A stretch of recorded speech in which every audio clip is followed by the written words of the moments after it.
Good evening, everyone. We're about to hop into our first adventure tonight, which is called The Tomb of Levistus. At this point, I like to think you already know all of these legendary characters here, so we're just going to hop right into it with Selcress. Selcress, you have, in the weeks, and this is perhaps a good catch-up for everyone who isn't fully aware, although I believe all of you contributed last week to the fall of the Boogity Beholder. And especially for Selcress and Anadoltia, who have strong ties to some of the other planes, planar connections have been reopened. It was the Boogity Beholder's control over the plane of dreams and his hold over the illusion that was making planar travel so difficult, as well as even just communication through planes was made difficult by it. That is no longer the case. Dialogues have opened up and you're able to pretty freely move between planes now, provided you have, the access to the plane shifts to do so. But it's not something that you personally, Selcress, have tried yet. As you've watched the lands of DnDTime come back into themselves, as what was within the prison in which Bartholomew was trapped and what was in the lands of DnDTime that were outside of that prison, as they have kind of re-merged into kind of one thing, you've learned some news, Selcress, not the least of which is that, the Boogity Beholder is gone. You, of course, helped with that. And that Bartholomew is alive. Yeah, I'm not happy about that, for sure. Not happy at all, she says with like little happy tears in her eyes. And I imagine that you're saying that to yourself right now in your bed within your keep, which you have reclaimed, as you don't need to sleep. Of course, you do need to trance from time to time, and you're kind of in the midst of one of those. You haven't had the opportunity to speak to Bartholomew yet. Maybe you're putting it off. I don't know what Selcress's thoughts on that are. Her thoughts are Bartholomew should come see her first. But there's someone else that you haven't spoken to in perhaps an even longer time. And as you're thinking this, Levi, who as always kind of sleeps nearby you, they're invisible, but of course you can see them despite that. You always know where Levi is. You watch as you're kind of just happen to look over at Levi for a moment, his shadow coil up onto the wall behind you, and you see it forms the face of your patron, Levistus. You have not been able to communicate with Levistus in some time, and, you see now, normally you would call upon him, but Levistus is just manifesting before you through Levi right now. As that shadow kind of curls up on the wall in the dim light of your ice castle within your own bedroom, it forms for a moment and then speaks, the voice just barely a whisper. Selcress. Oh! Selcress hops off her bed and walks up to the shadow. Hi, Alex. Been a long time. It has been a very long time. I see that you have thrived while we've been disconnected. You know it. I'm too strong to let anything get me down. You see the eyes of Levistus, the shadow kind of has a couple of points in it where you can see the eyes, the shadow almost parts to form something like eyes, and those move around to kind of look over you. You see they kind of move towards your crown. They move towards Levi's kind of collar that he has around him. And he says, he kind of continues, yes, I see that you have grown very strong. The power that I gave you has flourished into, well, I imagine you're worthy of some of the very archdevils here in the Nine Hells.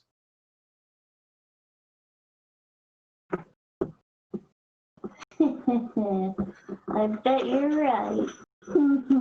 She puffs out her chest, like, proudly. You watch as the shadow kind of smiles. Selcress, I have given you this power, as of yet without request. But you could not have thought that I would have given away strength freely. You know better than that, of course. Oh, yeah. So you finally got it for me? I have come to call upon our contract. It's time I got out of this iceberg. Oh, man. Yeah, you've been in there for a while, huh? Longer than, or perhaps you do know how long I've been here. I would like you, Selcress, to speak to that wizard that you find yourself also in contract with at the moment. Have him send you here. And, well, I'll have further instructions for you once you arrive. You got it. It's been a while since I went to the Nine Hells anyway. I'm looking forward to seeing you again. Yeah, me too. And perhaps soon we'll be able to speak without a mile of ice in between us. Yeah, I'm really excited. I wonder what you look like. Selcress has like a notebook filled with like guesses of what Levistus looks like. I guess you'll have to wait and see. And the shadow sinks downwards and back into Levi's normal shadow, who looks over at you quizzically. I mean, Levi, of course, heard everything that happened, but is just waiting your kind of word on how to proceed. All right. Ready, Levi? Hey, old man! What's calling you? You just yell, and currently, you see Bartholomew is addressing you, Lorquin, Sparky, and Anadoltia, and you guys are just standing in the fields, kind of nearing Sokotoa. There's a number of Bartholomew's adventurers gathered around there. Some of them he's already sent away on other tasks and are going about and kind of doing some recon on Sokotoa, because Bartholomew has informed you that, well, as I was saying, while the threat of Roger is concerning, well, there's never been a fully realized Calculord in the lands of DnDTime before. It will have to be there that we next strike before we can even begin to think about avenging Roger's betrayal. Which, well, we will have to deal with that soon as well. So, the three of you, how are you feeling? Are you still tired from the battle with Boogity? Do you need more time? I'm up and raring to go, old friend. Glad to hear that. Anadoltia and Markus is both nodded, and Anadoltia as well. I'm more tired for taking care of the kids all this time, but since I was able to get back in contact with Confectia, she has agreed to look after them while we go back adventuring. Yes, well, I'm glad that she'll be able to handle that for a while. And don't forget to take care of your own health, Anadoltia. Don't overwork yourself. Well, I mean, I keep maintenance on me quite often, so overworking is not much of a problem. Well, that is reassuring to hear, Anadoltia. I may have you working overtime for the next few weeks. Looks to you, Sparky. How are you adjusting to the new power? I know that, well, it was, frankly, the power was within you all along, but it was accelerated along a bit, Sparky. Are you doing all right? Yeah, and Sparky just kind of lazily, having been flying upside down in front of Bartholomew, lazily writes themselves. And it's been fun to not have to be walking everywhere. That is, well, I imagine that's quite nice. I've sort of grown accustomed to just sort of being where I wanted to be. I forget that most people have to walk. I imagine the wings are a good addition. I mean, I got used to them before, but being able to not have them go away so quickly is a lot nicer. Actually, on the subject of that, Bartholomew's head kind of turns to the side like he just heard something. Do you mind if we continue this conversation elsewhere? No, I'm good. As long as you don't leave us behind. Oh, no. Bartholomew snaps his fingers, and the four of you find yourself standing in find yourself standing in the location I just described, in the main chamber of Selcress's ice castle. Selcress is standing there, adventuring gear, ready to go. And Bartholomew goes, Selcress, you called.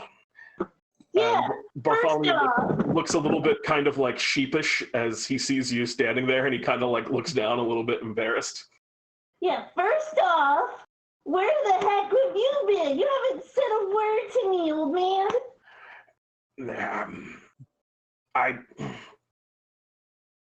All right, well, here's the thing. I mean, I don't want to... for starters, if we're going to get into it right now, and it seems like you want to get into it, Selcress. Are we going to get to it? How did you believe that I had died? I didn't. I went to your tomb. We answered the questions. You're not dead. I heard that you were a bit upset that I was dead, and I know I wasn't dead, but I kind of was dead. And, Oh, man. Hold on a second. Yeah? As two children argue with each other, both I am sorry that I didn't see you earlier. So Chris sniffles once or twice, walks up to Bartholomew, gives his leg a hug. Don't do it again. All right, I won't, Selcress. There. Bartholomew can defense. I'll tell you what. I'll make it up to you. I'll do. You get one freebie. One freebie from the shop. Huh? One quest. Okay. Yes. Okay. Well, actually, I need a ride to the Nine Hells. All right. That's Stygia. Levistus has something he wants me to do, so I gotta go see him.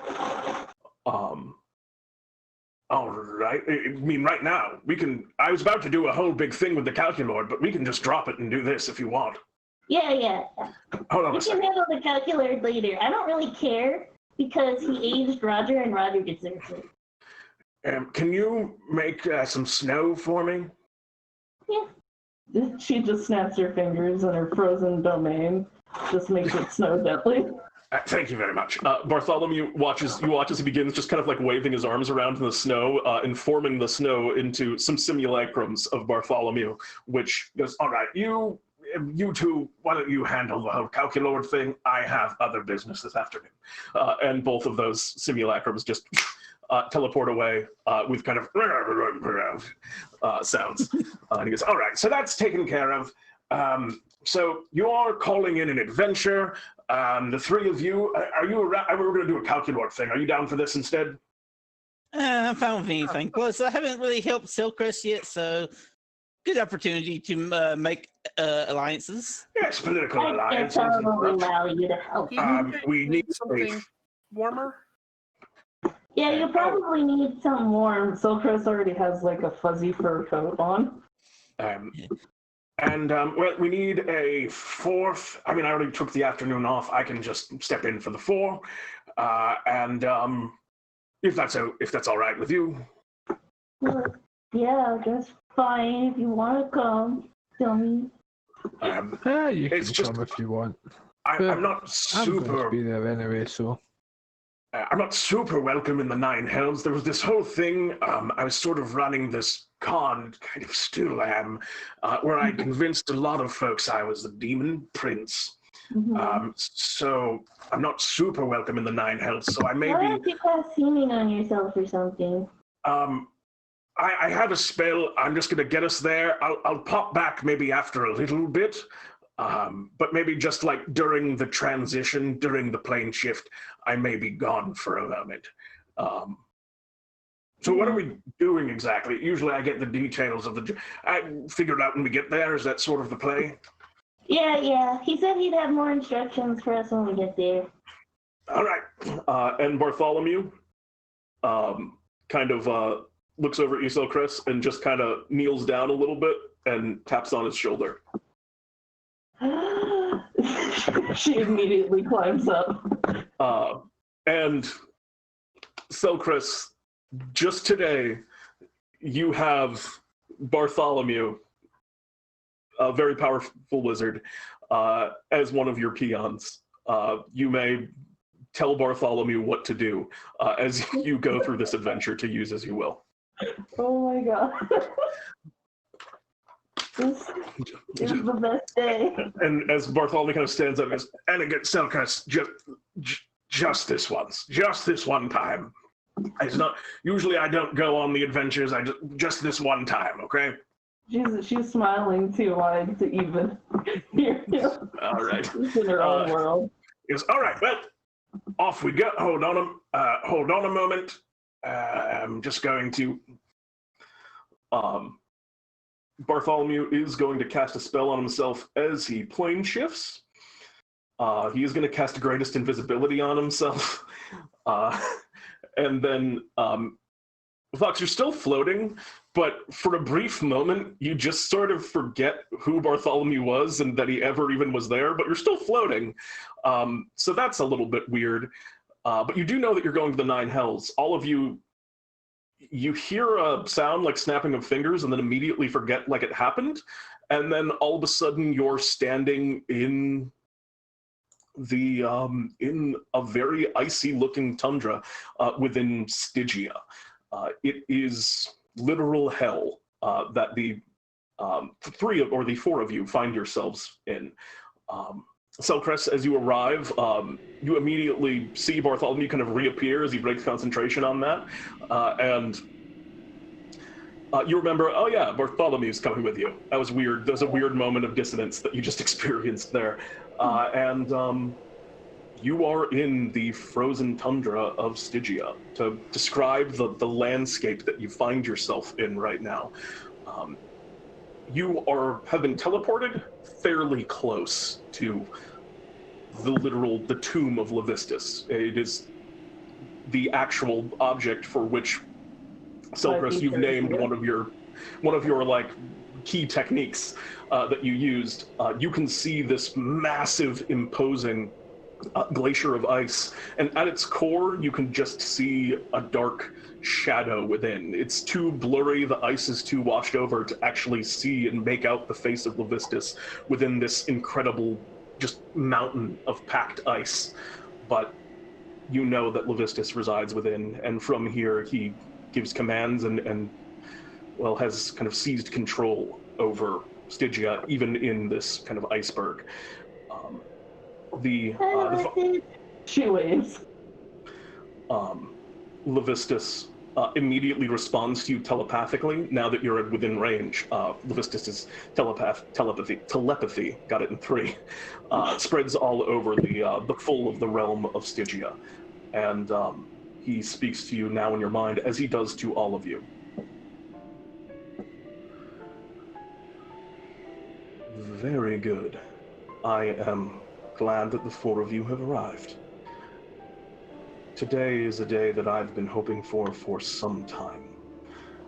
For those of you who don't know me, Selcress, if you could make introductions. Oh, yeah. Okay, so everyone, this is Levistus. He's my patron. He's one of the Archdevils of Nine Hells, and he rules over Stygia, this place. This is Anadoltia, Lorquin, Sparky, and Bartholomew! Yeah. What did you want to go by? Oh, it's fine. Asmodeus wouldn't have let me in at all if I existed, so I just had to not exist in transit. Okay, gotcha. Well, yeah, this is Bartholomew. We're here to bust you up, boss. And Levistus kind of speaks to, yes, Anadoltia, Lorquin, and Sparky. There is little to do within this iceberg, and I have seen some of your exploits, watched them from afar. I am glad that you will be Selcress's allies in this endeavor.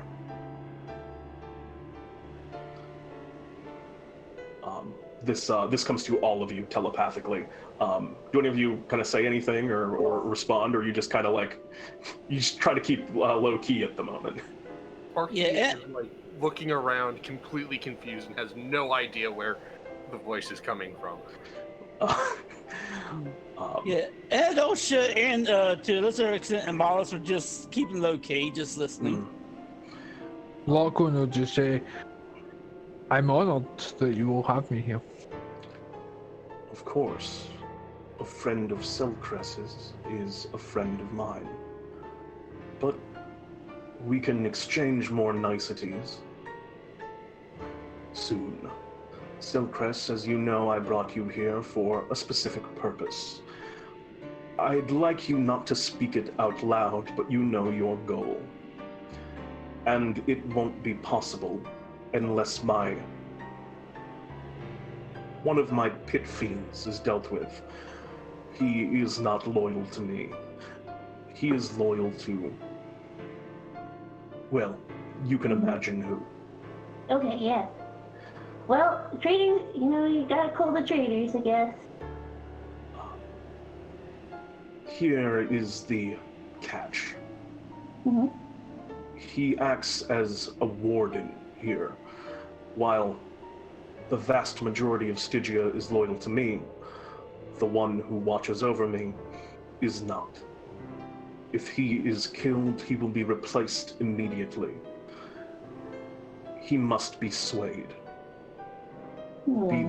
Be that through show of force, or whatever means you have at your disposal.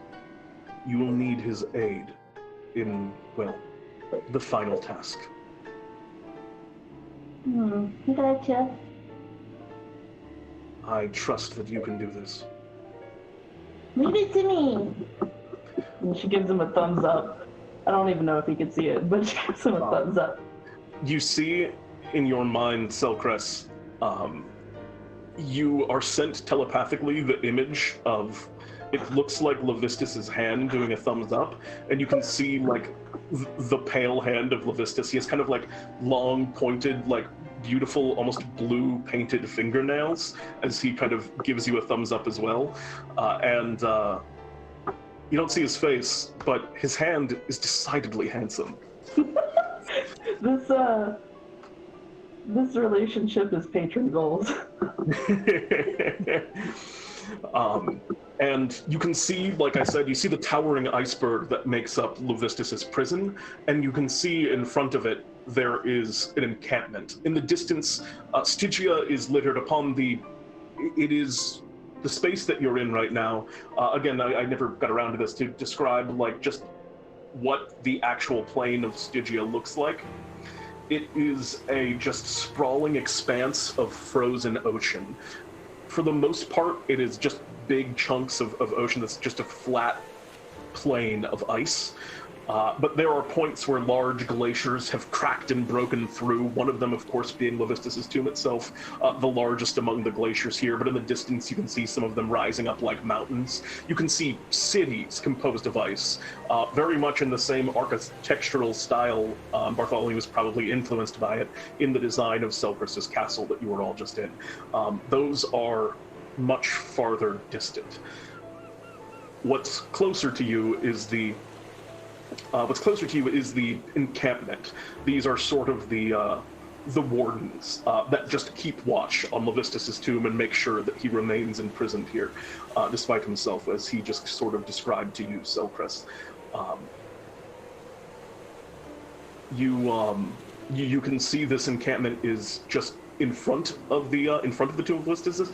There's not like there's not a lot in the terms of structures. Most of the devils don't sleep. They don't really need tents. They don't have to eat. Some of them just choose to anyway, but the devils don't have to eat.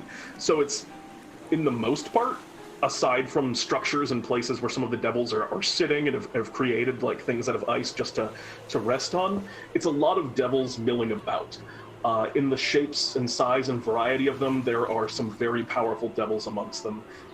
But as Levistus has told you, it is a pit fiend that you are looking for specifically.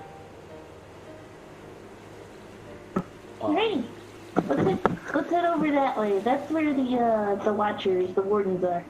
And she points in that direction. Bartholomew kind of, all right, and begins, you inspired me earlier, Sparky, I think I'm just gonna sort of walk today. That seems like I haven't done it in so long. Well, I know that you're flying, obviously, but I'm going to just do some walking for a bit. Yeah, gotta get that exercise in, old man. And if you want me to do something, you just sort of let me know. I'll do my best. Yep, no worries.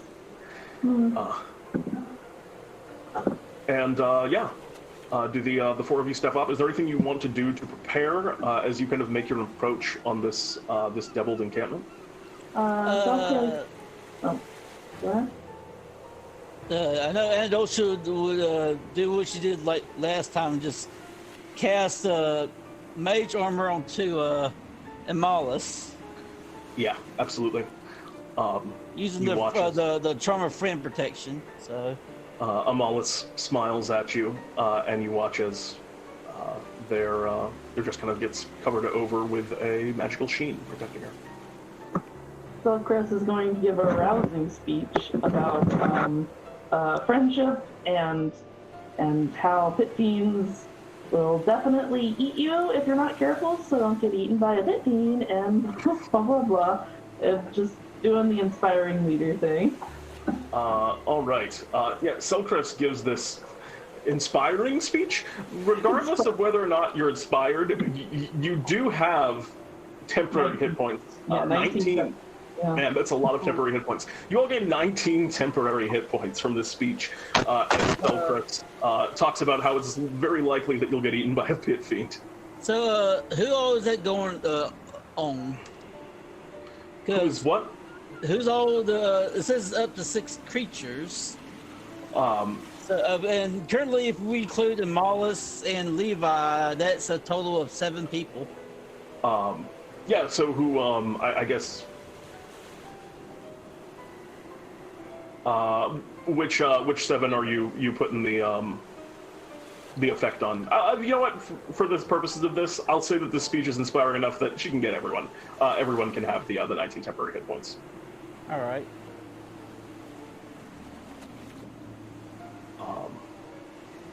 So you guys begin your trek. Lorquin and Sparky, is there anything in particular you guys want to do to prepare yourselves as you're walking over into a pretty dangerous situation? Sparky Not really. is just going to death ward.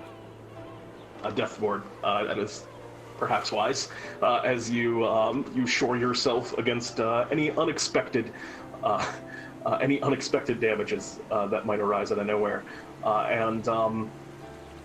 You approach, and you can see that your walk. There's not a lot of cover around here, and despite the winds which rake through, carrying snow upon them, which I would say lightly obscure the area, you can still see the camp up ahead, and you can watch as a couple of ice devils, which are standing on the outskirts of it, are the first devils to notice your approach, and you watch as they kind of stand at attention and begin begin walking over towards some of the other devils around here, notifying them that there's figures approaching. One of them continues to stand while the other one goes around and starts just kind of rousing people and letting them know that there's kind of a party incoming here. But this ice devil, as you're walking, you see they kind of spin around this frosted trident, almost it looks like that they're holding, kind of stab it into the ground in front of them, and call out to all of you in infernal before you are able to arrive. Who here speaks Selcress, I assume you would speak Infernal.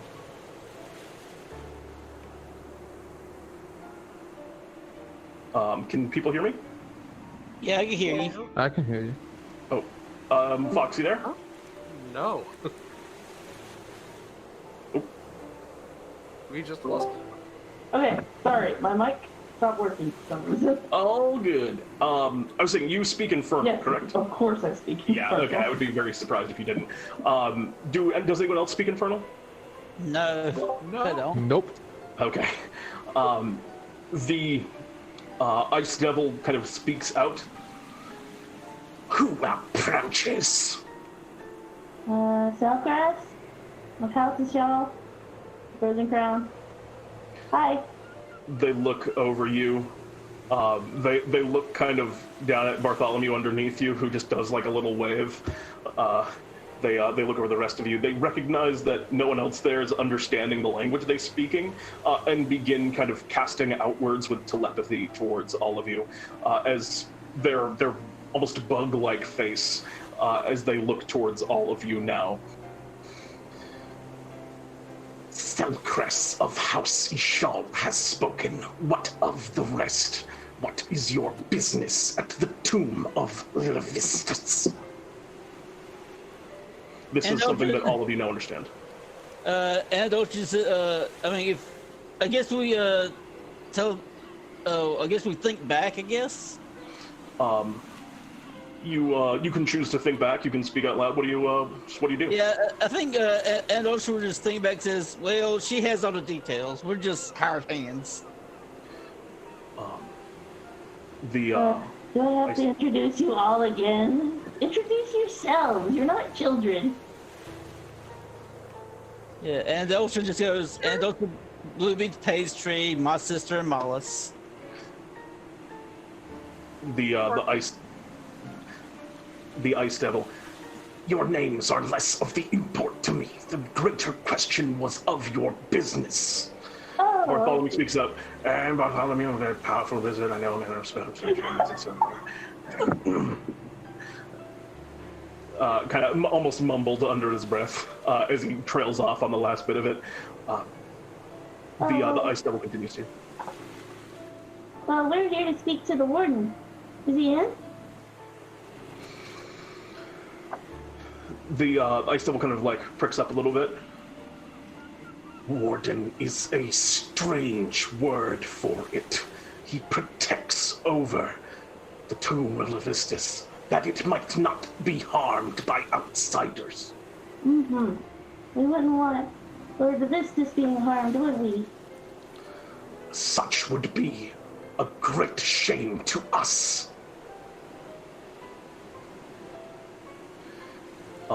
And the Ice Devil kind of looks over at you, sees the imp bound to you.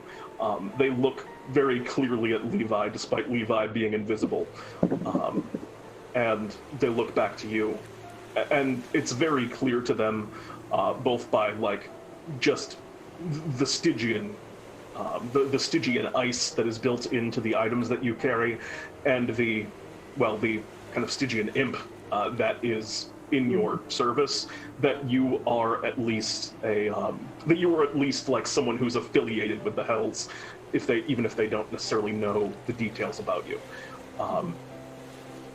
I would like you to make me a persuasion check with advantage to kind of convince them to bring you to their leader. 17? 17? Looks like. You will walk quickly. You will walk with your hands at your sides. If we see a motion or an action that is improper in any way, the full force of the Stygian Guard will be brought down upon you. Is this understood? Mm-hmm. You got it, guys? Yep. Right, stay. Yep, behind or hands do I by have to our sides. That's fine with me. The Ice Devil turns and begins walking towards the center of the encampment here. As the ice birds screech. That's what the seagulls are on the track, ice birds. So can I assume that even though the Stygian Guard seems to be loyal to Levistus, that they're not aware that the Pit Fiend is a traitor? I'll let you make me insight with advantage or investigation with advantage, your choice. Investigation, I guess. I have more points than that. 18. you're walking and you're thinking over some of the details that Levistus left out. In his communications here on the Nine Hells, for one thing, he was very careful not to use any proper nouns in speaking. So he's definitely trying to avoid the watch of Amadeus on this, as well as perhaps the watch of that Pit Fiend guard. You get the impression that these Ice Devils are in fact loyal to Amadeus, but it's likely that, are in fact loyal to Levistus, but it's very likely that as a part of Amadeus imprisoning Levistus here, that this Pit Fiend here is just, he is essentially a spy in the midst of these Levistus people here, kind of manipulating some of the guard that is the most responsible for keeping watch on him. And so while Levistus has control over Stygia in most places, this crucial element of it is being held by this Pit Fiend. So yeah, you definitely think that the devils here don't realize that they're not acting in a way that is loyal to Levistus. And I think with the 18, you also realize that is very much why he probably was looking for warlocks, is because he needed someone from the outside to break into the system. Yeah, that is, I think that is as much as you are able to kind of glean here from that brief interaction. She will whisper to the others, they don't know.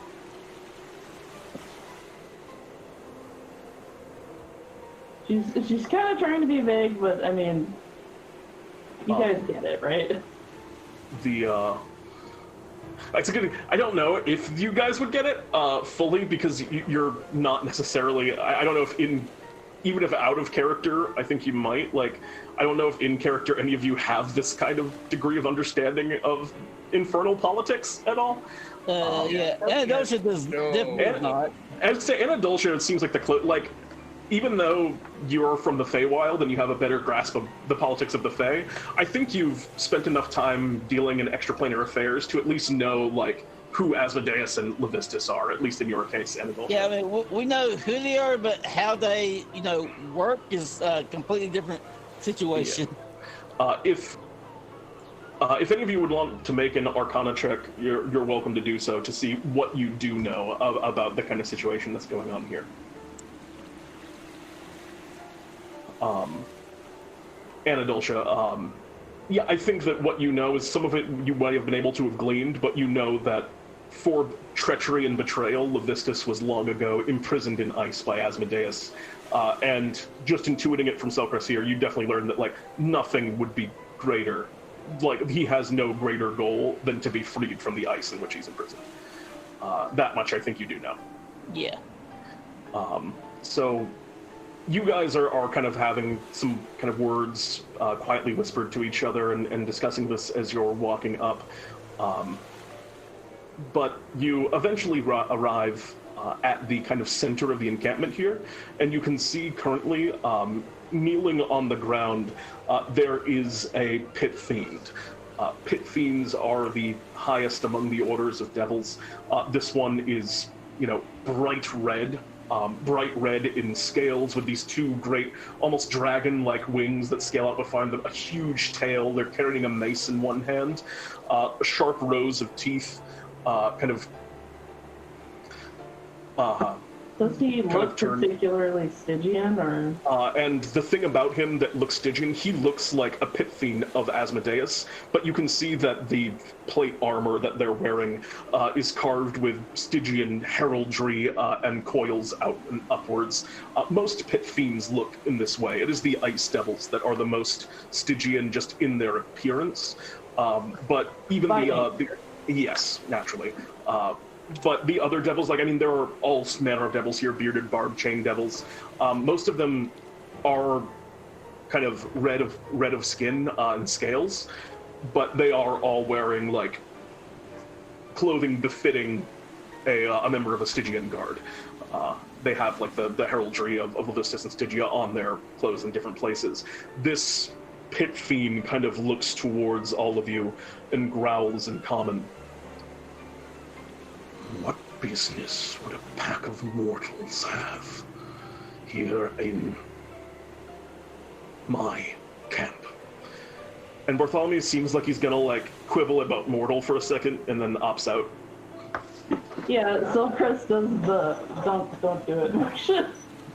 Yeah, he like he's got his fingers up to actually, and then just puts it down.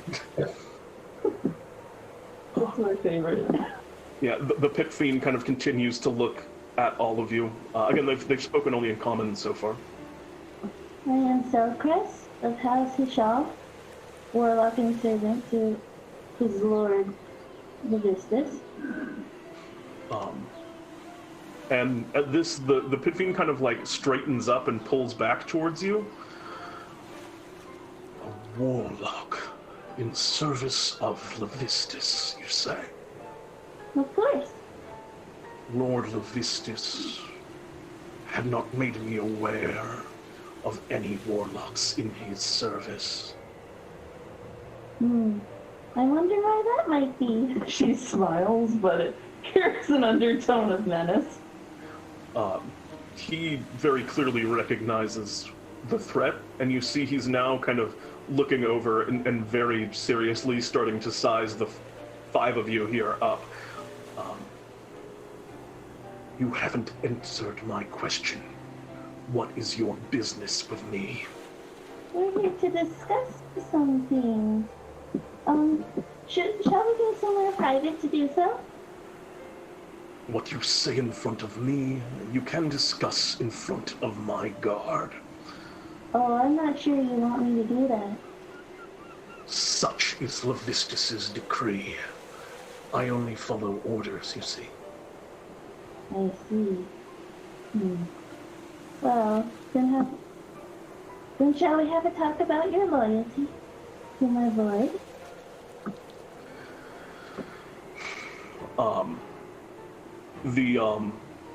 The pit fiend kind of looks at you and this time raises an eyebrow.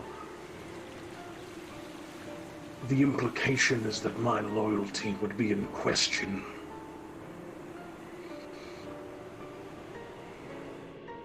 And he kind of like grips his mace a little bit tighter and stands forward and begins kind of walking towards you menacingly.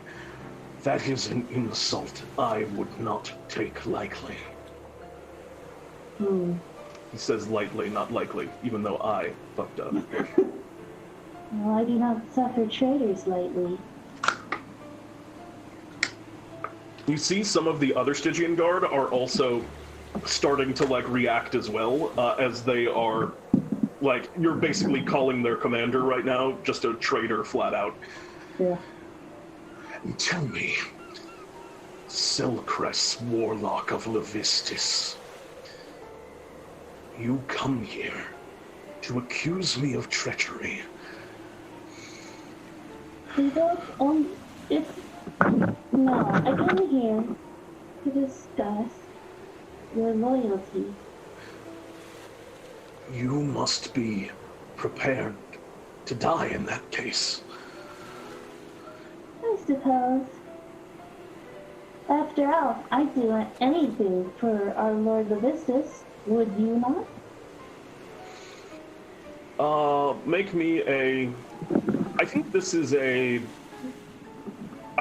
persuasion check, because you're trying to convince him right now that, like, hey, you're about to blow your cover, my dude. Yeah, she's... And he's about to say, this person's about to blow my cover, I'm going to kill them, is definitely the look they have right now. Yeah. Sure. 15's probably not enough. I'm a low roller right now. Yeah, 15. Oh, I can do Devil's Own Luck, though. One Dark One's Own Luck or whatever. If you want to add on to the, roll. Yeah, Well, why not? A 9, so that's actually... Geez, that's a hefty amount to be added onto it. Dark One's Own Luck is no joke. You see, there's almost a recognition of you using the Dark One's Own Luck, because the Dark One refers to one person in particular. And you can see his eyes kind of blink for a moment as the moment just seems to like shift in your favor. And even though he is not convinced, you watch as some of the other devils around him begin to kind of like question this moment a bit. And one of them, as they see him hesitate, kind of speaks up. Lord Barkras, Commander, what are the words that this girl speaks? Why is your honor being called into question here? Why have you not strucken them down? As they're just kind of like confused right now, like, yeah, by all rights, this person should have killed you, and they hesitated because of your speech here. And he kind of like pulls back and looks at you, Selcress. Very well. If you are a warlock of Levistus, as you say, then, again, of course my loyalty is only to Lord Levistus, and despite the absurdity of this, I will hear what you have to say. Perhaps Levistus may benefit, as the Pit Fiend looks around, trying to save some grace with the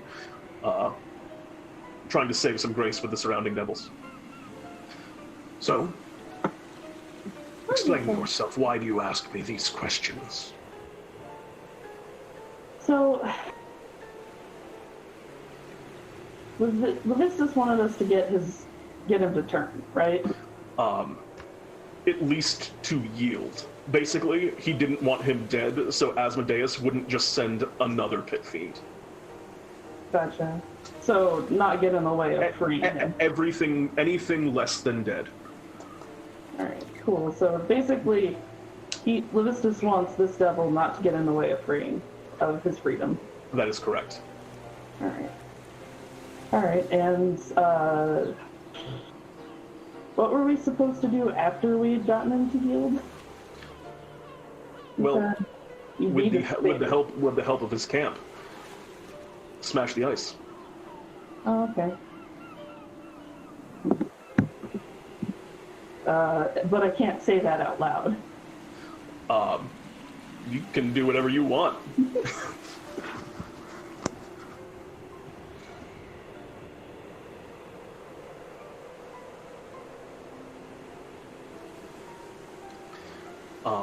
Didn't it die? Okay, yeah, I'm back. Sorry. Oh, your mic sounds much better now, too. But, gosh, so, Selcress will turn to the rest of the devil encampment because, you know, the Pit Fiend seems to be kind of in check now. To a certain extent. To a certain extent. There's still a good chance that if things break bad, he's just going to try and kill you, but... For so long, our lord has been trapped within that glacier. And you, loyal, most trusted devils have been assigned to guard him so that none of his rivals may harm him. Yes? The ice devil that you've been speaking to somewhat kind of looks to you. That is our charge. Yes, a most noble charge indeed. But, hasn't it been long enough? And she just lets that rest. You see some of the you see some of the devils kind of sink for a moment, and they start hearing the weight of your words.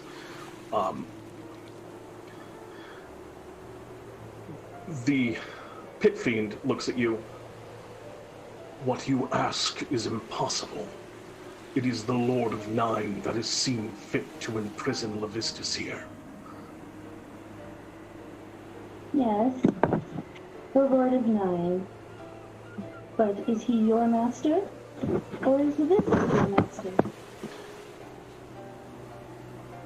My loyalties are to both. Levistus would not be the Archduke that he is without Asmodeus's influence. I think that Lord Levistus could be an even greater Archdevil. Don't you? I know only my charge, and that what you are speaking of is in direct conflict with it. Then perhaps your charge is wrong. And the Pit Fiend at this point goes, very well then. I have heard enough now. And their mace kind of gets thrown out to their hand, and he watches it glimmers with flame as it ignites. They kind of gnash their teeth, their tail kind of stomps onto the ground, and they begin to move forward and approach you threateningly. I would like you to roll for initiative and also make me one last persuasion check with advantage at this point. Okay. Persuasion and initiative not advantage. Oh. 14. Okay. At this point, with a 14, you can tell that the other devils around here are not convinced by you. They have their commander, they have orders. Devils follow a rule of law, and that is absolute. But they have been made confused enough by this questioning of the allegiances of their commander that they're also not stepping in their defense at the moment. So right now, they're just kind of like, basically all of the devils here, save for the Pit Fiend, are just kind of curious what's going to happen. Yeah, they're looking on curiously. Yeah, What I'm hearing. they're unsure what's going on and why this child is telling them that it's time to free Levistus. This child, I know she doesn't cut the most imposing figure, but something scary, yo. Well, they might find that out now more than before. That is going to be the first initiative is going to be you, Anadoltia, and Bartholomew will act on your turn, Selcress. So the first to act is Anadoltia. You can see this Pit Fiend begins to step forward menacingly, and they are a powerful creature. You know that much, certainly. What would you like to do on your turn, Anadoltia? Anadoltia would use one of the, let me see how many charge it takes. She'll take, how many charges does this use? It uses, okay. Oh, 0. Okay, so Anadoltia will use none of the charges from her staff, and go up to Sparky because he seems like he'll be like one of the ones that might go down first, and puts that on them. Ooh. Is it disadvantage on attacks? Is that how it? And can't be charmed, frightened, or possessed. Very cool. And then Amadeus, who follows right after Anadoltia, would... yes? You are... actually, I actually need you to make me a wisdom saving throw as well, Anadoltia, at the start of your turn. I forgot about this. This is important. Oh, yeah, but I was saving something, but give me a second. Wisdom saving throw. You are not frightened currently of the Pit Fiend. There's just this aura of menace that radiates from them as they begin to step forward, but you are not currently affected by it. Okay, so next will be Amadeus, and if it's frightening, she's immune to it, so... Very good. And so Amadeus would use one of her spell slots, and pretty much just just... Wait, how far is the Pit Fiend from us? The Pit Fiend is... the Pit Fiend is currently, like, you were up pretty close having a conversation. Yeah, it's like up in our business, yeah, right? they're about 10 feet away right now. All right, so Amadeus just pretty much rushes forward and, like, just goes up to the kneecap. They're going to bestow a curse. Yes. They do have magic resistance. Oh yeah, that's a crit 30. Yeah, they succeed on that. That would be, and it was just pretty much goes 10 feet forward and just runs behind it the next her remaining 15 feet. Where is it? Where did you say Anadoltia is moving? Anadoltia moved up next to Sparky to do the protection thing. Okay. Maula's actually moved like behind the pit thing after probably running up, slapping its knee to attempt to bestow curse, and then just the remaining 15 feet under and behind it. Okay, so you're staying. You're going to provoke an opportunity attack as you step backwards. You want? Well, yeah. For Maula's, yeah, she's getting right behind the pit thing, but yes. Okay. Yeah, the pit fiend kind of, as Amalis goes at the leg, you see the small thing. The pit fiend just opens up its mouth and bites down. That is not a 33 and doesn't have an advantage. It's a 22 to hit. And I believe Amalis actually has resistance to poison damage, right? Yes, it's resistant to poison damage, immune to the poison condition, but yeah. Oh, excellent. So they don't even have to worry about that. So 16 piercing, and... so you'll just, actually you don't take any poison condition damage. If you're immune to the poison condition, it comes along with the poison condition. So it's just 16 points of piercing damage. Not too bad for you. But yeah, you see the pit fiend just wheels around, and despite its kind of large, bulky frame, with incredible accuracy, its sharp teeth sink into and break some of the pieces off of Amalis. That kind of crunch under the bite. Yeah, in that case, that you could get eaten. Well, in that case, as soon as it bites. Okay. How far away do you want to be? Right above the pit fiend's head. What, like 30 feet? Is that what you're thinking? Well, depending on how large it is, but yeah, pretty much she's going to try to like land on top of its head. Okay, you're just so directly above the pit fiend. Cool. Yeah. That is going to bring us next initiative to Lorquin. What would you like to do, Lorquin? Is it not Selcress before me? I thought it was you next. No. Oh no, it is Selcress. It's just. Me, No, it is Lorquin, yeah. Yeah, it's Lorquin. It says Lorquin on the tracker, but Selcress actually. rolled a 10. Yeah, Selcress actually did roll higher, so it's just wrong on the writing there. So Selcress, what would you like to do? Well, I think you know what's coming. I mean, yeah, for starters, that's a classic first move right there. Yeah, Selcress will snap her fingers and say, you know, with a relatively booming voice, as booming as a child can be. I am Selcress of the Frozen Crown, Warlock to Levistus. If you stand in our way of his freedom, then you are a traitor.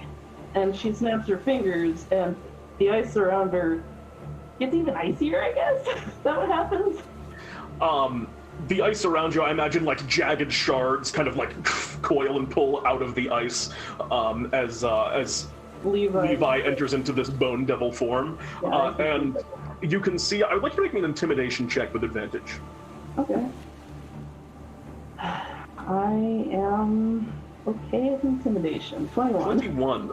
You can see that with this action, seeing that you command a greater devil and hearing you kind of like proclaim yourself with a little bit more force and authority, a lot of these devils are starting to be like, they're looking at you with more of a degree of respect, like this is actually someone, like, you've really proved your connection to Levistus here directly by having command of a bone devil. Like, people don't just get bone devils. Yeah, people just don't get bone devils. People get imps. Yeah. You've kind of like, in the kind of skill challenge that's happening underneath this battle, you have one success. Is there anything else you'd like to do on your turn? Oh yeah, Levi's gonna march up to that devil. Sounds about right. Yeah. Go ahead and yeah, make some attack rolls. 18, 15, and 20. 20 does hit. All right. Oh wait, actually, God, I forget that he uses mind. So 18's a 19, And the 13 to 14. I'll fix that. 19 also hits in that case for 7 points of slashing damage, and the sting for 16 points of piercing damage. They of course are immune to poison, but you watch as the stinger rips around as Levi, kind of his bones clatter a bit and pierce into the armor of the pit fiend here. His claw raking against the face, leaving a light gash from which kind of like this just very dark Icarus blood starts to drip down from the pit fiend's face. They don't like that. As anything else on your turn? I'll tell Bartholomew. So you can keep him alive, right? Even if we go ham on him? Yeah, do you want me to just work on that a bit? Yeah. Yes, you got it. Yeah, we got this. Don't worry about it. All right, if I see like... All right. And Bartholomew's kind of just like, you see he's readying his spell. That is going to bring us next in initiative 2. Lorquin, I think. Lorquin, what would you like to do? For sure. Well, first off, I'm just going to use the command word on my katana to Natch. Yeah. A lot of classic openers right now. On the start of their turn, they're going to make a wisdom saving throw. As you watch is it the katana of purity that you have, or is it courage that you have? The katana of rectitude. Rectitude, yes. As you remove the katana, it begins glowing with an incredible radiant light. That is your action, I believe, to do this, right? Yes, and I'm just going to stand in front of him. All right, so you take another kind of step forward, getting right in front. It's now the pit fiend is surrounded. They have Amalis above, the Levi, the Bone Devil on one side. Lorquin, you stand directly in front. Is that all for your turn? That's all for me. They are going to make a wisdom saving throw, I believe, at the start of their turn against that damage, which they are good at. So they do get a 21 on that, so it's going to save, but they'll still take half the radiant damage. They have no innate resistances to radiant as a devil, so they take 7 points of radiant damage at the start of their turn. Lorquin, I forgot to do this on your turn. I do need you to make me a wisdom saving throw, Lorquin. I forgot to do it for you as well, Selcress, but that one's too far gone. Lorquin, you step in front. Lorquin would have, if it's at the start of his turn, or... It is at the start of his turn. Then he would have advantage. Well, what from? Protection from evil and good, which I cast from the staff. Oh, I thought you casted that on Sparky. Yeah, that was on Sparky, yeah. Yeah, that's Lorquin that was okay, my bad. I just forgot to say it on his turn. Lorquin, you step into the range of this pit fiend, and as you're looking up at them, they are decidedly a terrifying creature. Yes, but I will take use of this action. So you're going to oh shit, your armor. Yep. All right, Lorquin, there's a moment I'm glad that it didn't matter that we forgot about it, because at the start of your turn, when you failed the saving throw, you for a brief moment just pulled on the strength that was left to you by your master here, and you have no fear. Your mind is still as you step inward towards this pit fiend. Nice. I forgot immediately the power that you have. Okay. That is now going to pass us to the pit fiend's turn proper. The first thing they do is immediately at you, they just hold their hand out, Selcress, and just send a fireball careening your way, which immediately Bartholomew just grabs out of the air and shrinks it, because I did a counterspell. And then the pit fiend just kind of like frustratedly then goes in and unleashes a bevy of strikes. They are going to go after you, Lorquin, first, who's right in front of them, biting down. Oh wow, that's a 33 to hit. Ouchie. I usually make me a Constitution saving throw, Lorquin. You succeed on the Constitution saving throw. Nice. You are not poisoned. You do take 26 points of piercing damage. A claw is going to rake across at you, Lorquin. That's an 18 to hit, which I think misses, right? Yeah, the 18 missing. I think the mace is going to go up at Amalis above the head. Okay, that would hit for sure. Ooh, that's a lot of damage. For a total of 36 points of damage.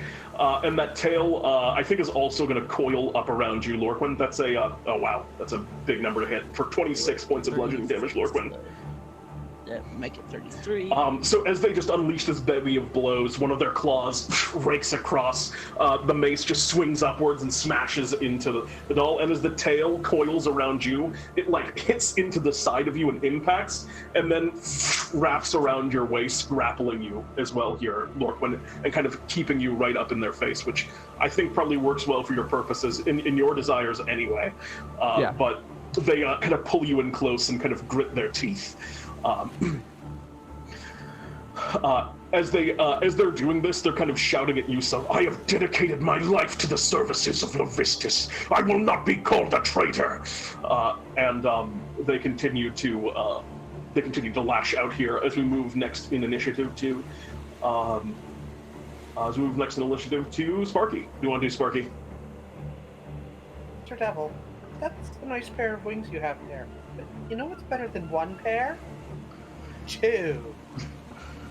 And Sparky activates their radiant soul and flies kind of up and backwards 30 feet, and then sends a spiritual weapon in to go beat this devil into submission.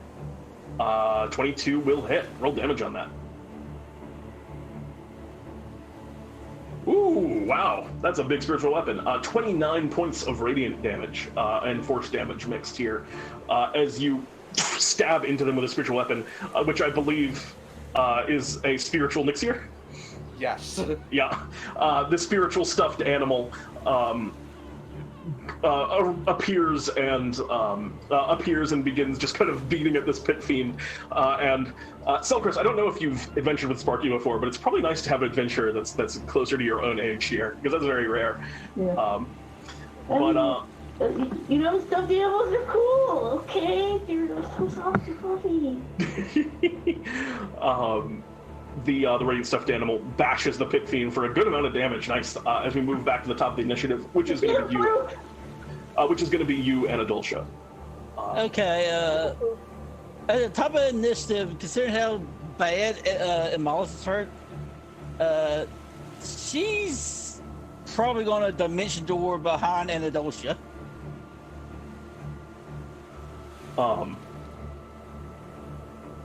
That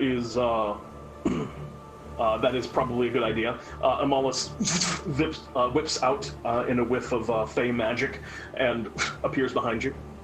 All right, and then Anadoltia. Give me a second. Let me get back to the character sheet.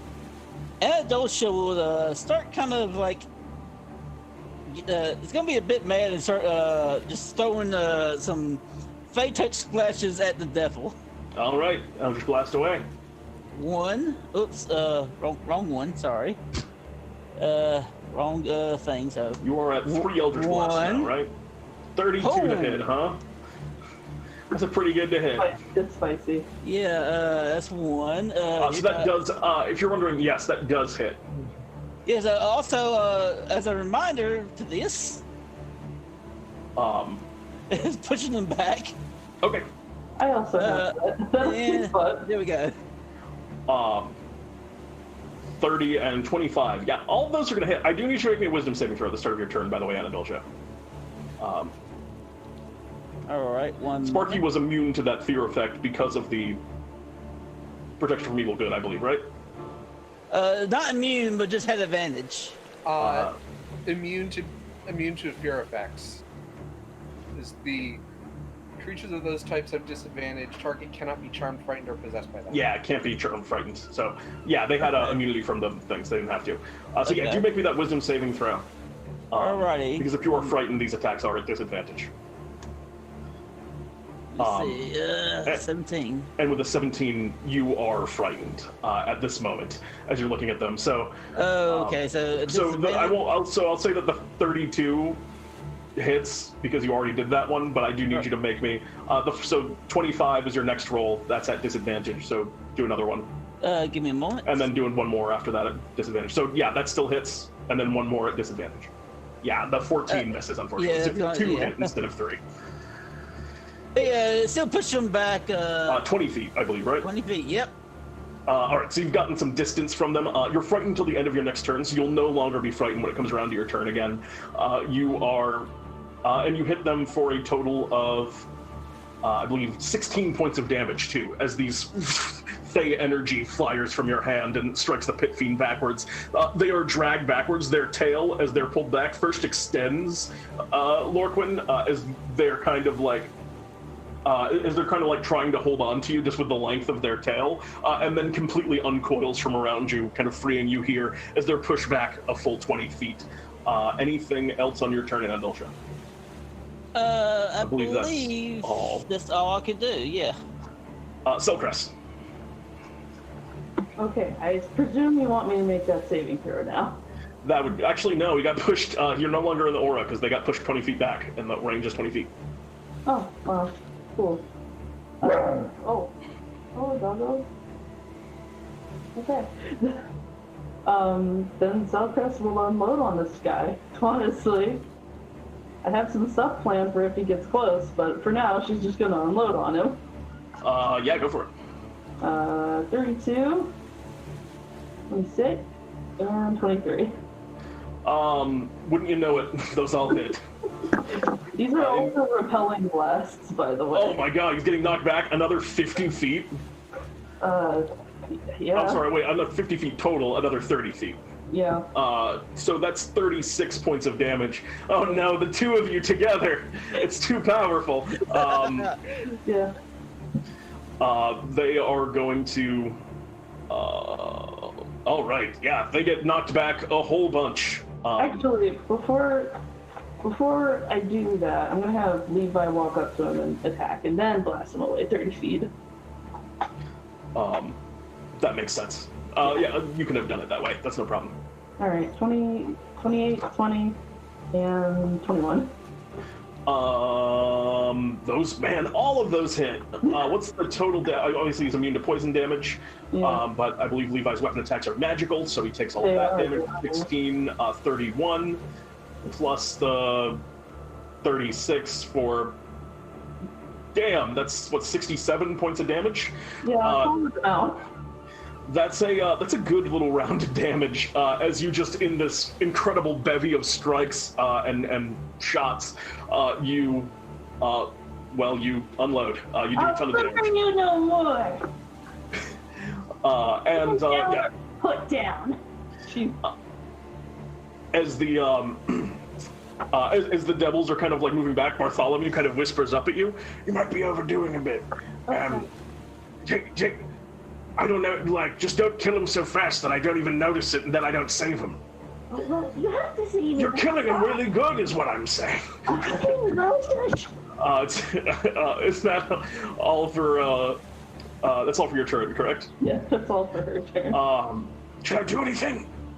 Well, if you want to pitch in, you can, but... Keep a closer watch.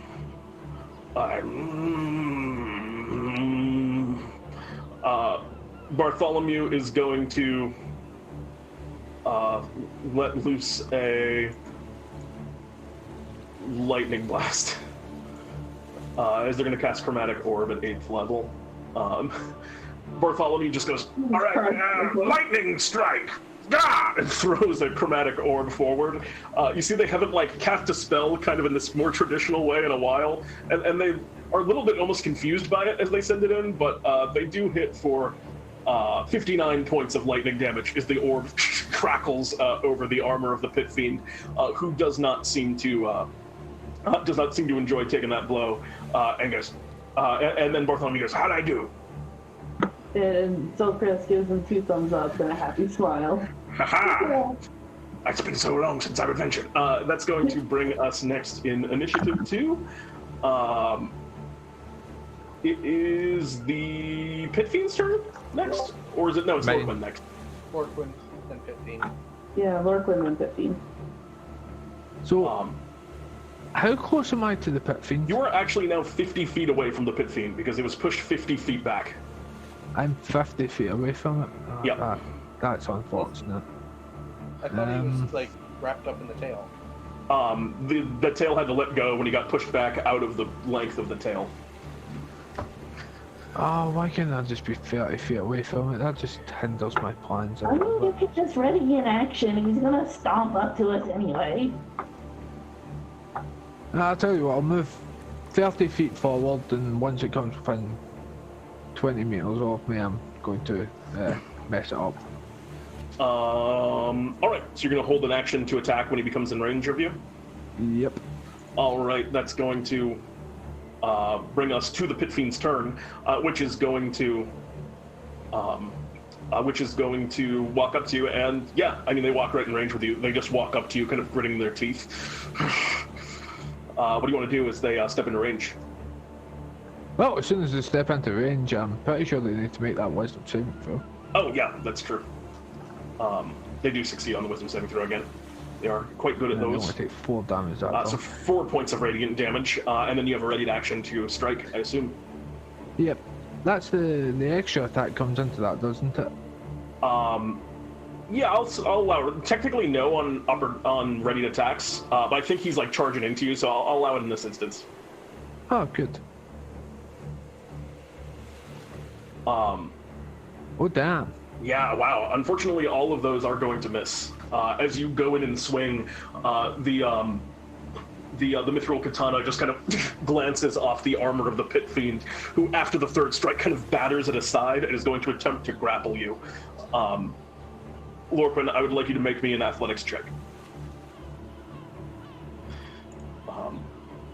The Pit Fiend just kind of, with their huge claw on one hand, grabs you by the waist and flies up with you 30 feet into the air, and is now holding on to you as they unleash the rest of their attacks against you. Oh my god. I need you to make me another Constitution saving throw. Thankfully, that crit basically becomes null. Oh wait, I forgot that you don't. Oh my god, Lorquin.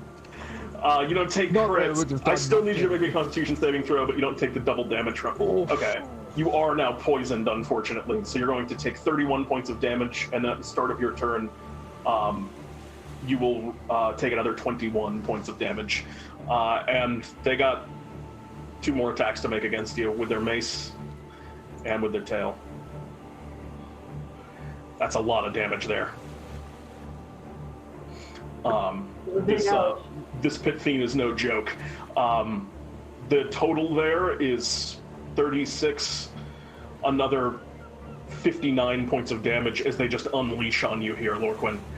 Are you still holding on?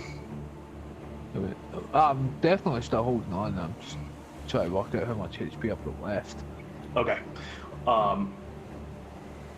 So yeah, the total was 51, 67, plus 23 is, the total was 90 damage, exactly, actually. So yeah, the Pit Fiend is now just kind of standing, and they're flying up in the air now with Lorquin basically held in front of them, facing down the ground towards you, essentially using Lorquin as light cover here from just the hail of arcane blasts that have been heading their way from these warlocks. Yeah, they're 30 feet up now, and a terrifying turn for the Pit Fiend as we move next in initiative to Sparky. What do you want to do? Well, if we're going to do this flying upwards thing, I'm certain that being already in the air lets me just completely ignore Lorquin as cover, because I can just go 30 feet up and be higher. Well, it's half cover. It's basically he's using Lorquin as the shield right now, because they're not normally wearing a shield in place of an attack. So they just basically have a 21 armor class instead of a 19. Okay, and so I'm going to go ahead and cast a guiding bolt from kind of above, like 50-ish feet or whatever, Okay, in the air. Yeah, unfortunately, with, like, as much as you're above them, they're just, like, holding Lorquin in front of them. So, to not hit Lorquin, you do have to aim slightly differently, even though you have a pretty good angle from above, and a 20 unfortunately misses. As the guiding bolt flies forward and crashes into him, the Pit Fiend, it's angled a little bit to the left to avoid your ally, and the Pit Fiend ducks the rest of the way aside, dodging the strike. And then, of course, the spiritual weapon. I was going to say, regardless, it was a 12 anyway, so it doesn't matter. Spiritual Weapon had some distance to travel anyway, because you went 50 feet away and then 30 feet up since your last round. So, the Spiritual Weapon's probably on its way at the moment. Is it all for your turn, Sparky? Yep. That is going to bring us next in initiative to Selcress. Oh, right, no, it is Anadoltia. What would you like to do, Anadoltia? It's a precarious situation that your ally's in here. Yeah, see, there's not really much she could, like, if we could actually get Lorquin out from the grab, she could do something. So, she does convey that to the others, but at the same time, like she says, like, if someone get Lorquin out of that guy's hands, she's going to prepare a spell to cast. In that case. Prepare a spell? What is the situation for that spell? When Lorquin is released. Okay.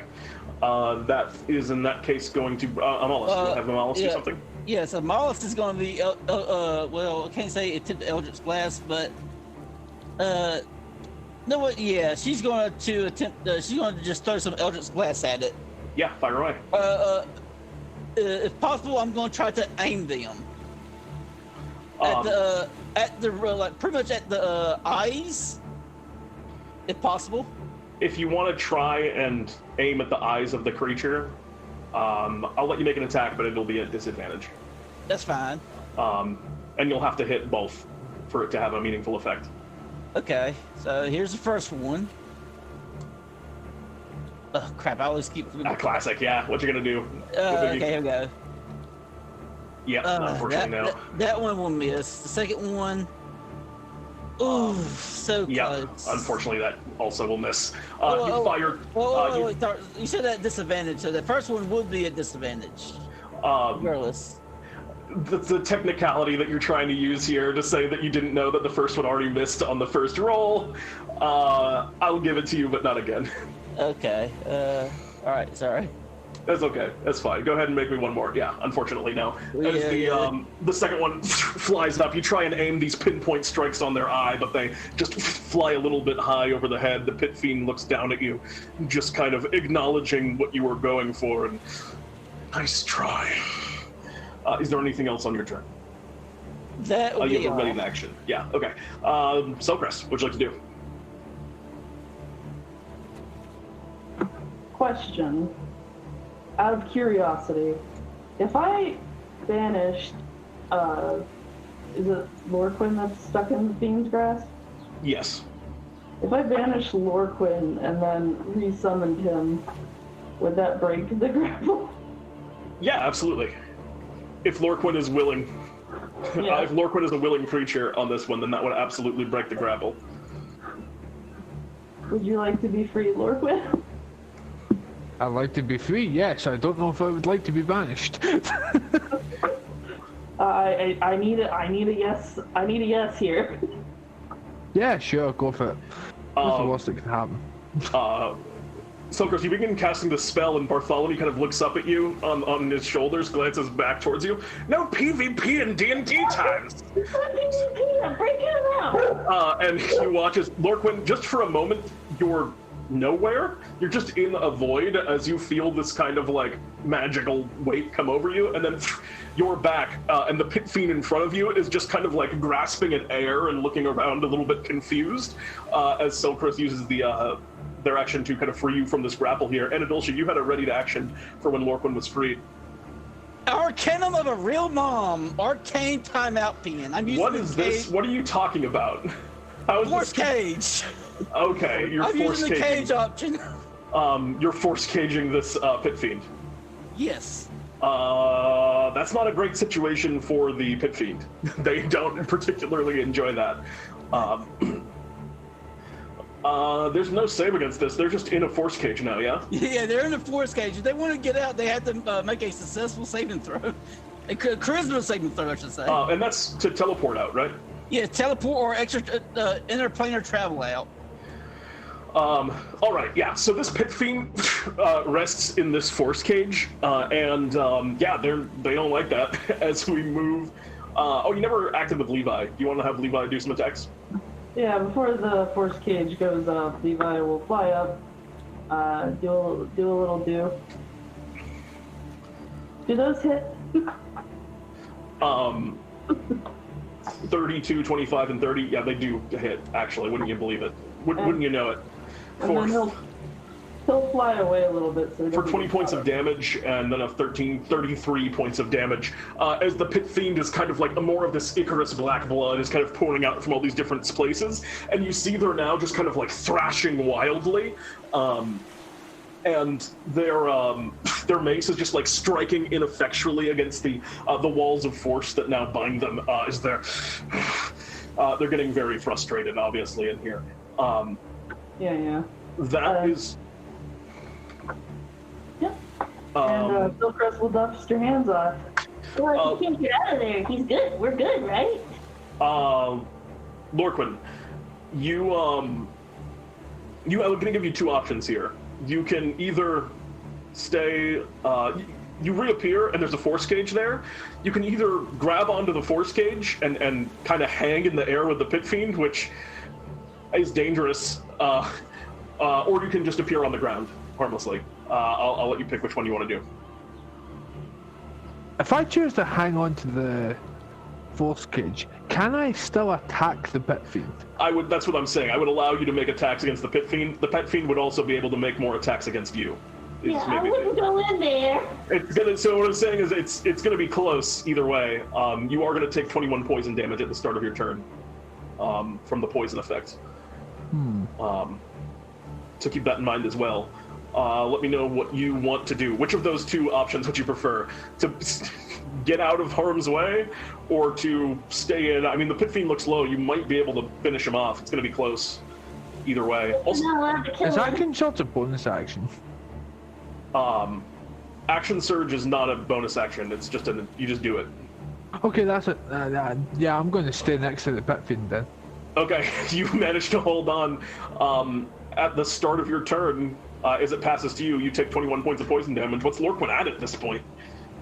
Let's see. Lorquin's still kind of healthy, actually. After taking 90?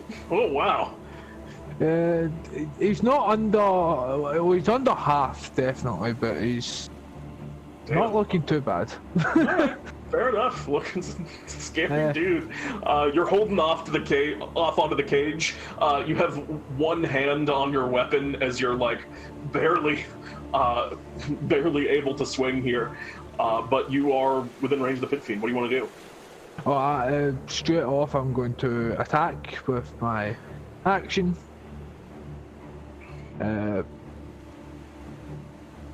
Yeah. Bonus action of Fighting Spirit, just to make sure. Oh wait, is the katana a two-handed weapon? It's a longsword that's been... Okay, so this would have to be just a one-handed strike, is the thing, because you do have to use one hand to hold on. Yep. Oh, until the end of the current turn, that's good. So go ahead and make me those attack rolls.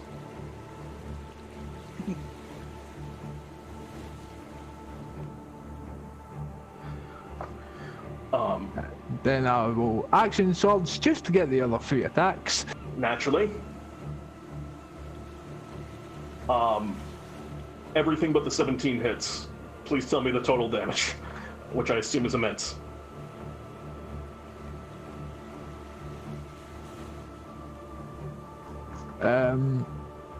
Maths. Fun. That's a lot of damage. All right. Can you please do the math for me on that? Because actually, now we have to just do it now because I think it might be enough to reduce him to 0. That's 15. It is 60 exactly. 60 exactly. Yeah, 60, yeah. Lorquin, would you care to just... you're short 1. You get hit with 5 attacks. Oh, so that. There you go. You'd already had it at 60, but would you care to describe this final blow hanging off of the cage here? Just I don't even know. Yeah. Just the rage just overcame Lorquin. Lorquin, I imagine you like swing up to the side of the cage and are like swinging around it almost like monkey bars as you stab in with the katana in different places. The pit fiend sticking out, and you land a blow right at the neck of the pit fiend, which begins to cough and his eyes glaze over, and you watch Bartholomew goes, ha-ha, and throws his hands out for his ready to move, and the pit fiend for a moment kind of stills. And then, even though he definitely should be dead, the pit fiend just kind of like keeps living at, well, I guess now negative 24 hit points, as they seem to be now an undead pit fiend that is technically still alive. They're still registering as alive on the radar. And Bartholomew looks at you, Selcress, and gives a thumbs up as this pit fiend has been slain. Yay! And the devils around here see how kind of efficiently you dealt with the most powerful of their ranks by far. Oh, yeah. I didn't even get a scratch. I could go for a couple more rounds, you know? And the ice devil that has been watching this and speaking with you, if we must fall to defend Stygia and Levistus, we will do so. But there's doubt in their words as they kind of speak that to you, not really sure what your angle is as you've now kind of finished off this pit fiend and like kept him alive in a weird way. They can tell that there's more going on than they understand. The stage is yours, Selcress. The opportunity. Yeah. Selcress will turn to them. Long have we waited for Levistus to be freed. Today is that day. Our Lord demands it. That pit fiend, she points up at him, slightly alive, was a traitor. A traitor to our Lord. Today is the day of reckoning! and she... Oh, okay, thank you. The hellhounds bark and rage at your speech. And she throws a fist up into the air. The assembled devils kind of speak out. The one that you've been speaking to the most, the ice devil, kind of steps up. If the time is nigh for our master to be released from his imprisonment, though it is not yet Amadeus' wishes, our loyalties lie with him. We will aid you, Selcress, Warlock of Levistus. And the devils begin, just all of their faces kind of turned towards the massive tomb of Levistus that is kind of leaning down over you and just looming above right now. And Selcress, what do you do as you're looking at just this huge chunk of ice? Like, in this next moment, you gotta do some ice destruction in a pretty major scale. What does Selcress do? What are the options? I could send a fireball at it. Do you? Sure. I'll send a fireball at it. It's blue, of course. As you're kind of charging up the fireball and getting ready to cast it in, Bartholomew kind of whispers to you, would you like a little bit extra juice?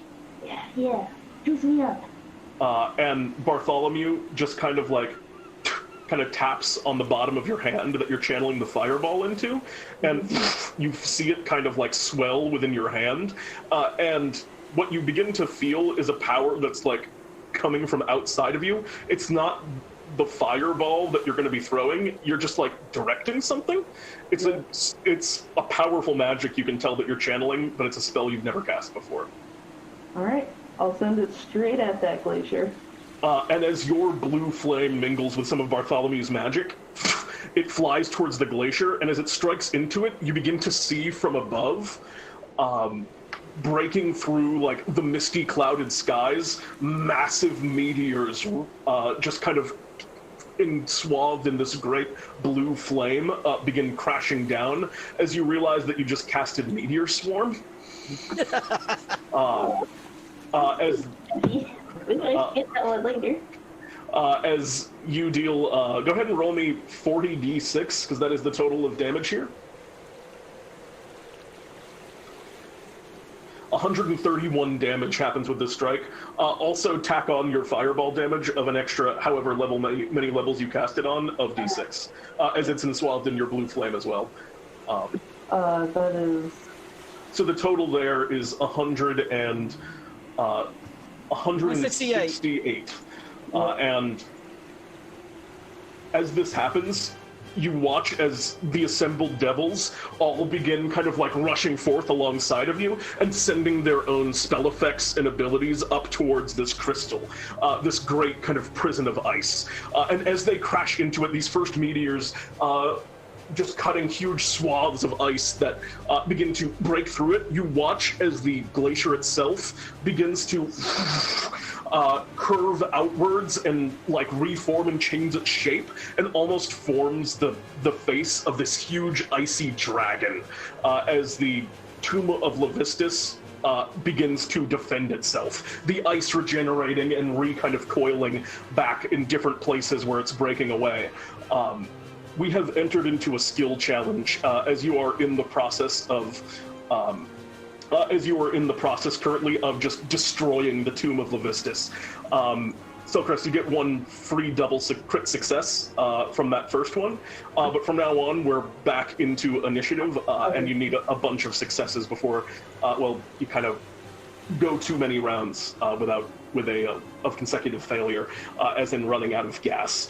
The assembled devil army again is casting all of their spells and helping it. This huge ice, almost leviathan, roars out from the tomb, the innate protections upon it, greater than just a simple iceberg. What do all of you do? And we're just going to kind of sink back into initiative here. That was Selcress, which means after Selcress would be Lorquin. How do you battle? Like, this is a fight on a scale, Lorquin, that is a little bit different than maybe your area of expertise, which is destroying things like pit fiends, which are kind of tangible. There is a huge ice leviathan coming forward. How does Lorquin charge into the fray, and what does Lorquin do to help?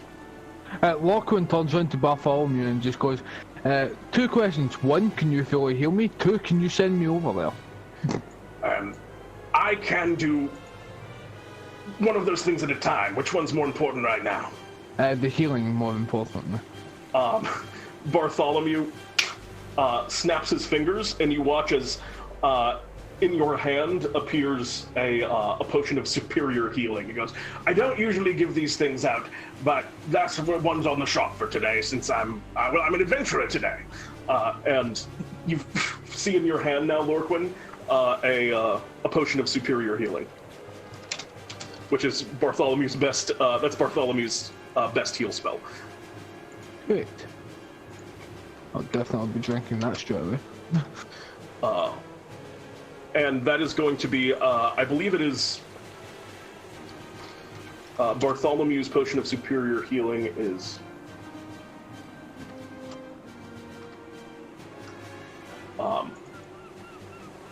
that is going to be 90 hit points. That's that round. You regain 90 points of healing as you guzzle this extremely potent healing potion. You just feel like an electric shock go through you as you see all of your wounds kind of close over, and yeah, it's a potent potion. That's your bonus action to drink a potion. You still got the rest of your turn. What else you want to do? Oh, I'm just going to prepare my action. As soon as I go over there, I'm going to start taking chunks out of that. Oh, you can just start swinging now. There's like bits of this icy dragon that are like coming out in all directions. There's multiple heads of the creature. You can just swing now. Oh, I'll just swing now then. Yeah, go ahead. Take advantage of stuff, not got advantage anymore. The 16s unfortunately missed, but the 26 hits. Go ahead and roll damage on that.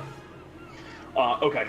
This thing has a damage threshold, so unfortunately dealing 18 to it in one round isn't enough to get a success. You swing the mithril katana upwards, and you hit a couple of sharp blows, breaking off like a chunk of it. You see the ice just kind of is regenerating back, and another kind of dragon head roars at you as it does so.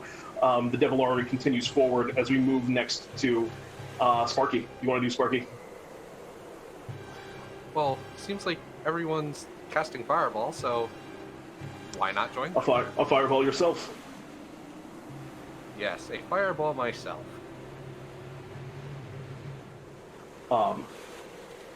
That is going to be 43 points of damage. The fire melts a huge chunk of the side of it out, and that is enough for a success. The Frozen Tomb cannot succeed on dexterity saving throws, despite the some of the abilities of it. And, of course, bonus action. All right. I believe misses. 14 unfortunately does miss. It is unable to pierce through the ice. As we move next to right now, you have 3 successes. As we move next to Anadoltia. Okay. Anadoltia. Well, Mollis is both of Mollis and Anadoltia is kind of like going forward. Anadoltia will activate Arcanum of a Real Lady Spice. What does this do? This Investor of Flame. Yes. You become an incredible spicy cinnamon elemental as you whirl around in flame, and you still have a bonus action. Can't really do much of a bonus action, unfortunately. All right. That. I mean, I have a Mollis, but like all she's doing is well, I mean, she's running along the wrong time. I mean, I'll let her do the action of just casting the Eldritch Blast again and again. Go ahead and have the Eldritch Blast go out, see if it can do enough. All right, I'm about to do that now. So, 1, 2. That is going to be a total of see, 26 points of damage. That is not enough to get another success. As the Eldritch Blast fly into the mix of spells being hurled at this ice, the assembled devils are going to work together to strike, and a 15 is enough. As they move forward, the devils continue, and another success. As you watch some of their just ranges of fire spells that most devils have also cascade into the pillar. And you're getting closer to Levistus. So far, you guys have 4 successes total in that round. We move back around to the top, which I need all of you to make me strength saving throws. Ooh, that's okay. Mollis and Anadoltia. Anyone who rolled less than a 24 on this, which is everyone but Lorquin, takes 45 points of bludgeoning damage. You watch as this huge wall of ice just appears and then rolls forward and crashes over the ground in just an incredible arc, reaching up high into the sky as it does so. 45 points of bludgeoning damage each of you Question, take. Does that count as spell damage? I would say no, it's not. It's a discrete thing. Okay, in that case, Mollis is down. Okay, Mollis falls. And Anadoltia just catches the heart, so. Okay, and that's going to bring us to you, Selcress. You have 4 successes so far. And 45, okay. Hi, yes. Well, the fireball. I'm just going to throw another one. Yeah, toss a fireball out. Pretty sure psychic damage doesn't work on this thing, so. Yeah, ice is unfortunately immune to psychic. 31 points of damage is a success, and you're realizing now you need to do at least 30 points of damage to it in a round in order to get a success. You want to have Levi attack as well? You could get another one. Oh yeah, of course. Yeah. Levi also is just a whirlwind of strikes. You get 2 successes in this round as you and Levi work in conjunction, just spinning and wheeling around, huge fireball explosion. Levi just tearing apart chunks of ice where he is. you guys are now up to 6 total successes as we move next to you. Lorquin.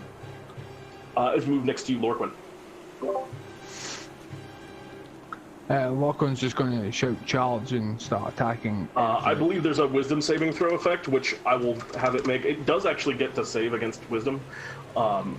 It'll make that at the start of your turn, since its turn is a little bit more abstract. 22, it is going to succeed, but go ahead and roll half damage on the radiant since it's still active. Oh, yes, I forgot that was still active. So 6 points of radiant damage, and then it's your turn. So 6 on top of whatever you do. So, bonus action fighting spirits, as I can do it 3 times. And, Oh, that's a crit. So that's 6.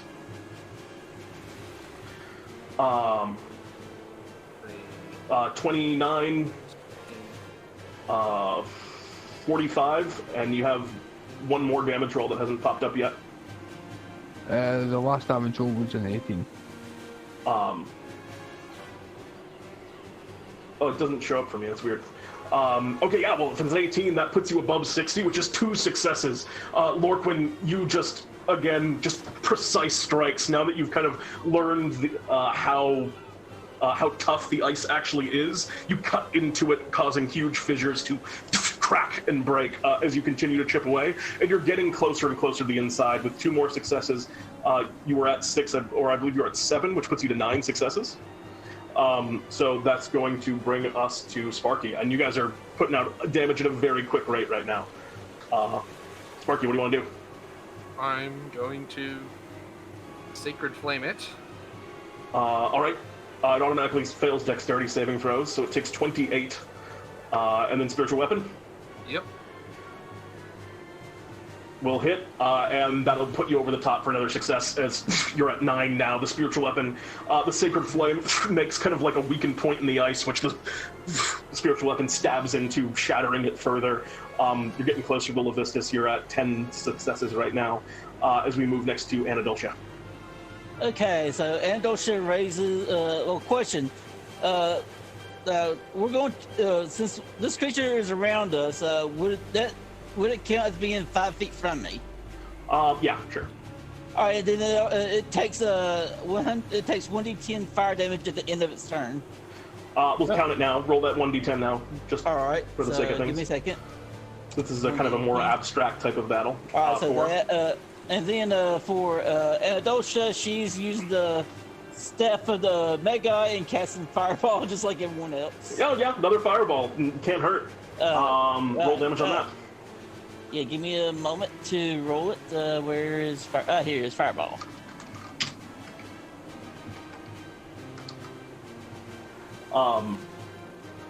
That is going to be another another success. Wait. It'll just be 34 because the Maulus is there. You're at 11. As we move next to the Devil Army, which you see the Devil Army has taken some pretty heavy losses from that first wave of ice. A lot of the imps and some of the bearded devils were just crushed under it, and some of the more powerful ice devils that are there aren't breaking through this round, as a 10 and a 9 is not enough to hit for either of them. They need a 15 on either of those rolls to get a success.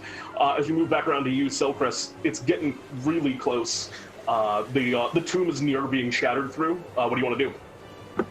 I'm gonna keep trying to shatter it. Just another blast, another fireball. Yeah, I got another one. In fact, I got a lot left in the tank. Go ahead. Let's get it. Spin it up. And that's 40 damage. 40, and then Levi. Yep. Which that doesn't have. That does, and that does. As you get to 13 successes on this round, would you care to describe the moment in which you free Levistus, the devil most famed for saving people from situations in which they're trapped? You now save Levistus from a situation in which he was imprisoned. What do you do as you save Levistus here? I think the fireball crashes down on the last piece of ice, and there's a explosion of steam and stuff, and he is freed. Yeah. Do you like fly up there with Levi? Well, what was I going to say? With Levi. Yeah, I fly up with Levi. And as you kind of crash down onto the top of it, there's just this huge explosion of steam, and you watch Selcress as the steam kind of coils up around Levistus here.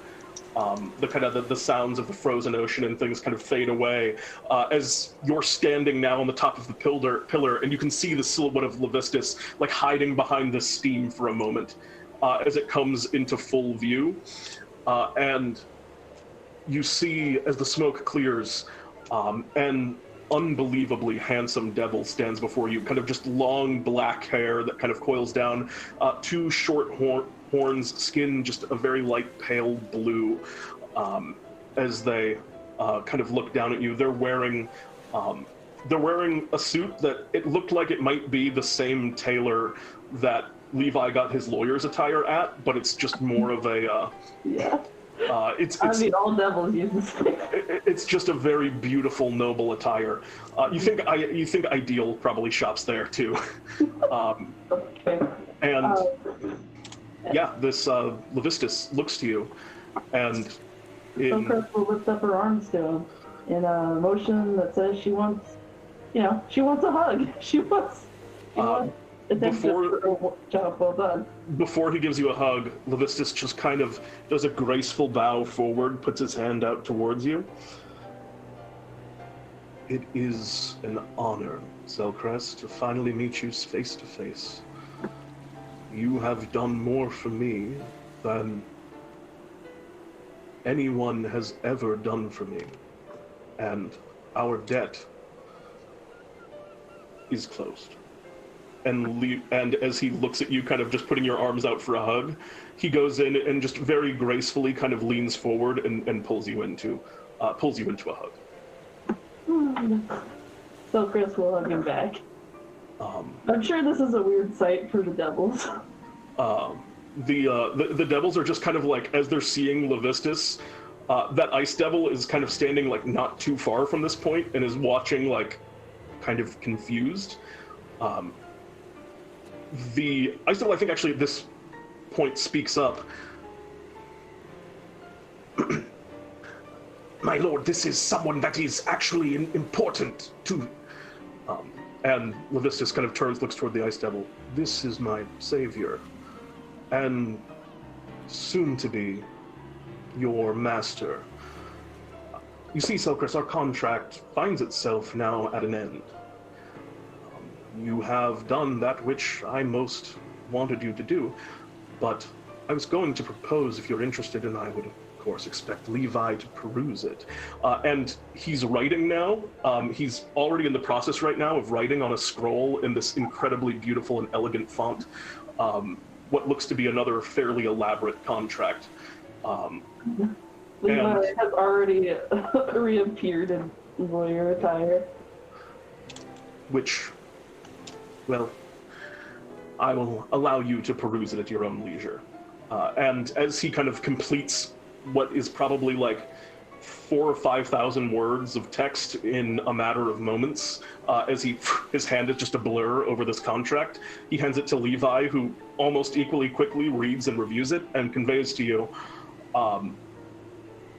Levistus is offering in this contract to offer you the position of the Archduchess of Stygia, as he is broken out of prison and needs to go away for a while. To be returned here immortal in the event that, your life as a mortal ends. You're leaving? I'm afraid that while it is nice to be free, Amadeus will not take kindly to my ending my stewardship here a bit early. He would probably come along and put me back in a big chunk of ice. And as you can see, it was quite a lot of work and quite a lot of years to get where we're at. Well, Levi. She waves Levi over. I want to go to Amadeus to come visit me sometime.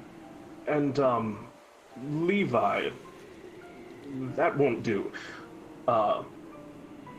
Levistus kind of reaches down and just points a finger towards Levi, and you watch as Levi just kind of shifts into the form of a barb devil, as Levi's been just promoted just now directly. He can still transform back into an imp at any time you want him to be, but he can always be a barb devil or anything underneath it now anytime he wishes.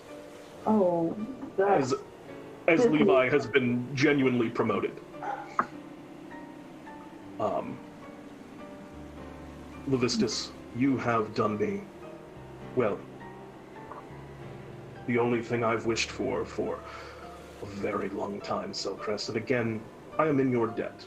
To accept the terms I've laid out for you, I think they're quite fair. Well, you have to visit me at some point, you know. And she just smiles at him. I wouldn't have it any other way. And for now, you can see the skies are already like darkening and crackling with like red lightning and fire in the clouds. But for now, perhaps I should adjourn. And Bartholomew looks, yeah, maybe we should all go ahead and get on out of here. I mean, I'm a very powerful wizard. I still don't want to fight the devil. Yeah, okay. I'll accept your terms. Well, let's get out of here. And with a brief signature, you find yourself whisked away, back to the material plane, which is where, as Bartholomew puts you down off of his shoulders, and kind of... She will give Bartholomew a hug also. Yeah, gives you one last, or not one last, I guess one of many future hugs, as Bartholomew is back now. That is where our adventure closes. As Selcress has gained quite a bit of title and power at the moment. You see as that Ice Devil you're kind of teleporting away. That Ice Devil is like half saying, "Is that girl my new boss?" As they're saying as like you're vanishing. That's where adventure comes to a close. Thank you very much for watching, everyone. We'll be back soon with our second adventure of the evening. Stay tuned.